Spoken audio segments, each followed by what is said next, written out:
कैसे हो प्यारे बच्चों? आई होप आप सभी लोग ठीक होंगे। तो बच्चों आज हम लोग पढ़ने वाले हैं क्लास 10th की केमिस्ट्री, जिसके दूसरे अध्याय का नाम है अम्ल, क्षार एवं लवण। तो बच्चों आज के क्लास में हम लोग पढ़ने वाले हैं साधारण नमक के बारे में। वैसे तो ये नाम सुनकर आपके माइंड में कुछ ना कुछ क्रिएट हुआ होगा, और होना भी क्यों नहीं चाहिए। क्यों? क्योंकि इसका प्रयोग आप लोग खाद्य सामग्री में अपने स्वादानुसार डेली उपयोग करते हैं, है ना प्यारे बच्चों? आप भी करते हैं और हम भी करते हैं। तो प्यारे बच्चों आखिर हमें ये जानना चाहिए कि इसका सबसे बड़ा मुख्य स्रोत क्या है।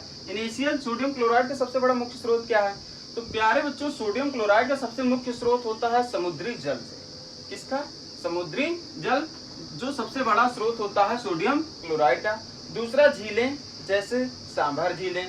और तीसरा अगर हम बात करें तो लवणों की खानें, या कहा जाए नमक की खानें, जहां पर सोडियम क्लोराइड बनाया जाता है। अब प्यारे बच्चों ये तो हुआ मुख्य स्रोत की साधारण नमक हम लोग कहाँ से अधिकतर प्राप्त करते हैं, इसका स्रोत क्या है, कैसे हमें मिलता है, ये चीजें अभी हम लोगों ने जानी है। अब हम ये जानेंगे आखिर इसका निर्माण कैसे होता है, साधारण नमक का निर्माण कैसे होता है, आखिर ये बनता कैसे है। तो प्यारे बच्चों साधारण नमक प्रयोगशाला में जब बनाया जाता है तो क्या किया जाता है, सोडियम हाइड्रोक्साइड और हाइड्रोक्लोरिक अम्ल की क्रिया कराई जाती है। क्या किया जाता है? क्रिया कराई जाती है, तब ये बनता है NaCl और प्लस जल। ठीक है प्यारे बच्चों, NaClH2O। ठीक है प्यारे बच्चों, हमारे सामने नमक सोडियम क्लोराइड तैयार हो गया ना। इसे हम लोग बोलते हैं सोडियम क्लोराइड या तो साधारण नमक।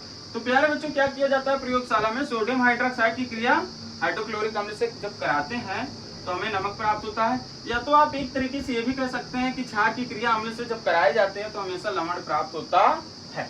अब तो ये बात है कि बच्चों आखिर नमक को कैसे तैयार किया जाता है।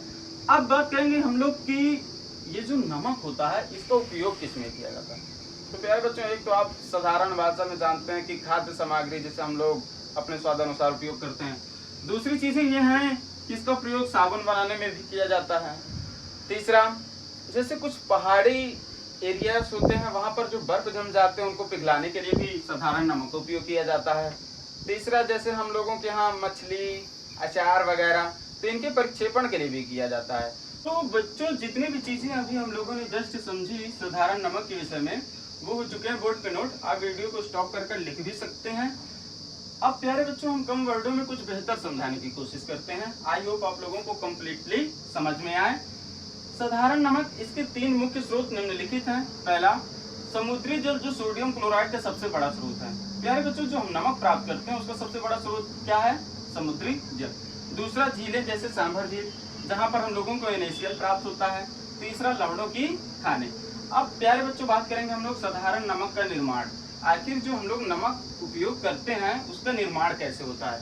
तो प्रयोगशाला में सोडियम हाइड्रोक्साइड की क्रिया जब हाइड्रोक्लोरिक अम्ल से कराई जाती है, सोडियम हाइड्रोक्साइड की क्रिया सोडियम क्लोराइड से कराई जाती है, तब हमें हम लोगों को नमक मिलता है, नमक प्राप्त होता है। ठीक है प्यारे बच्चों, अब हम लोग बात करेंगे साधारण नमक के उपयोग। आखिर हम लोग कहाँ कहाँ साधारण नमक का उपयोग कर सकते हैं।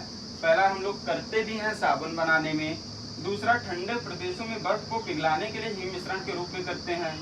तीसरा, NaCl का उपयोग मांस, मछली, अचार आदि परीक्षण के लिए भी प्रयोग किया जाता है।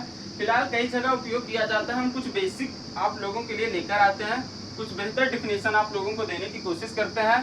तो प्यारे बच्चों हम आशा करते हैं कि आपको ये पूरी तरह से समझ में आया होगा, क्योंकि हमने बहुत ही छोटा डिफिनेशन लेकर आए थे साधारण नमक के विषय में। जो जानकारी हमने आपको दी वो बहुत ही छोटी थी और बहुत ही बेहतर थी। तो प्यारे बच्चों अब हम लोग मिलेंगे नेक्स्ट वीडियो में एक बेहतरीन टॉपिक के साथ। तब तक के लिए बाय बाय।